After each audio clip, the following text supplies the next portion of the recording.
Alright, first trading week of April. We refreshed our second rapid account despite our former account being close to 7% down. But we have to move. I'm confident I'll be able to recover the account. I don't know why. My strategy works, so that's giving me the confidence I need. So I refreshed my second account despite being 7% down. I'm hoping to recover that account while making some money on this account this month. Let's see how it goes. This week we took only two trades. Two on NG. Okay, three trades. Two on NG, one on EJ. The first one was on NJ. A 1 2 3 4 5 6 play. First candle. Okay, second candle at the boundary, which is a very good sign, consistent with the 200 weighted moving average. First candle, second candle, third candle, like the level is very strong, and the bears are like the bulls are absorbing the selling pressure, so the market is not moving beyond the point. So the fact that the bears have failed to break past this point after the first, second, third, and the fourth candle is kind of a good sign that okay, the bulls would recover and take advantage of the weakness of the bears, weakness of the sellers, and I place a trade here, and we got stopped immediately. We got stopped immediately after. Nothing I could have done about this trade. Out of our hands is a normal loss. That's all. A simple loss. The strategy works, so it's nothing I could have done. Next trade. This trade we took it on Friday. Also, you want 2 or 5 sync play. First candle, okay. Second candle, doji, indecision. The bears are failing to continue their sell run. The next candle, the bears made a lower close but didn't make a lower low. They are there, but they are having problems continuing, like the sell side. They're having problems. The bulls are trying their best to absorb a lot of the selling, a lot of the sellers. The third candle, the fourth candle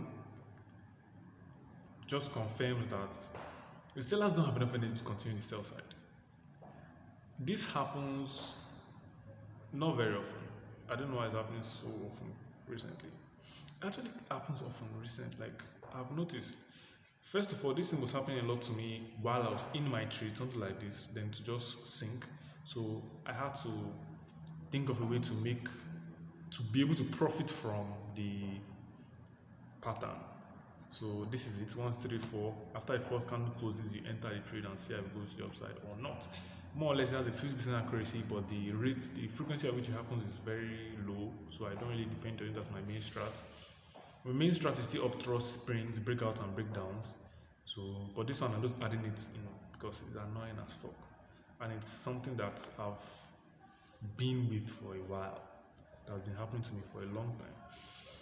At least it has been taking me out of my trades. It's more or less originally an exit signal. Like something like here now, if I was in a sell side, if I was in the sell position on this side, I would have left the trade if these 4 candles form, like 1 2 3 4.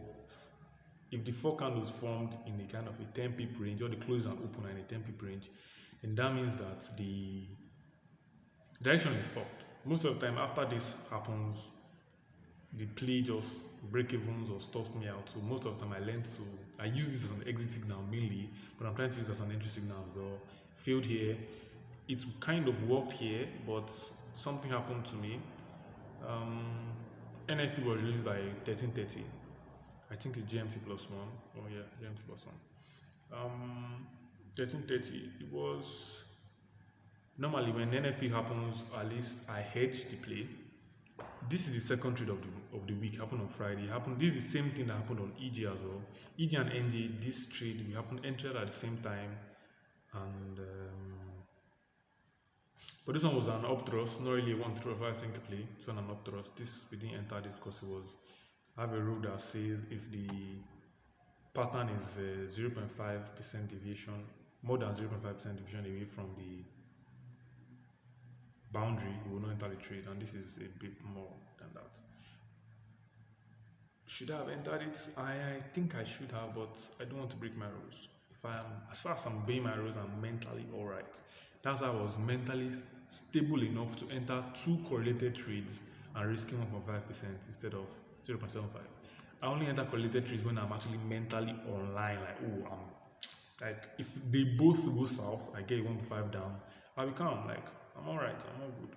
So as far as I have that mental fortitude, I can, take more risk, but comfortably. As far as I'm mentally okay, the risk doesn't really. As far as the trades are qualified, I don't really. And trades are qualified, I'm mentally alright.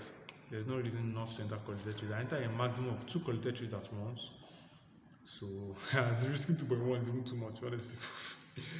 1.5 is okay. It's okay.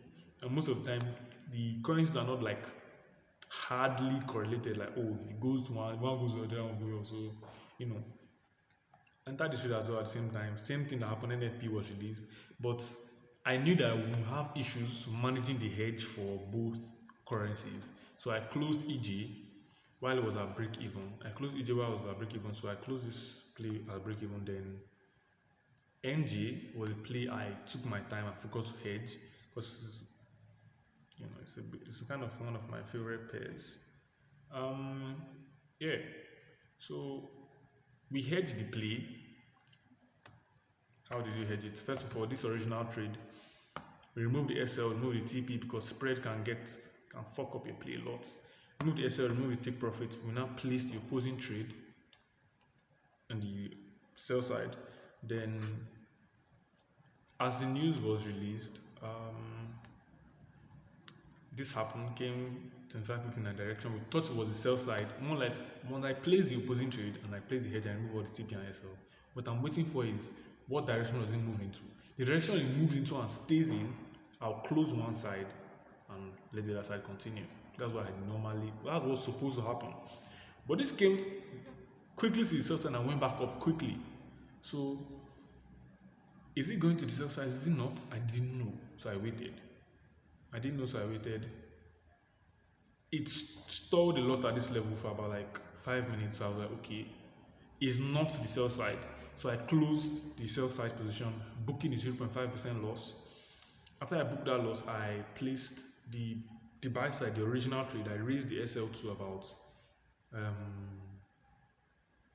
10 pips of the entry, at least more or less booking a 0.25% loss, because the thing with the hedge is the hedge is actually leaving the trade without leaving the trade. So I've booked a 0.5. Normally, if I close the two trades at the same time, I would leave with more or less break even. I will not leave with a loss if I closed with the two trades at the same time. But if I close one and I don't close the other, then I've booked a loss. So here I already booked a 0.5% loss on the sell side because I assumed it was going to continue going up. So I booked a 0.5% loss, and I knew I've already booked that, so I had to recover a bit of it while also giving a play space to breathe. So I placed my SL at this level. Here, 0.5%, more or less.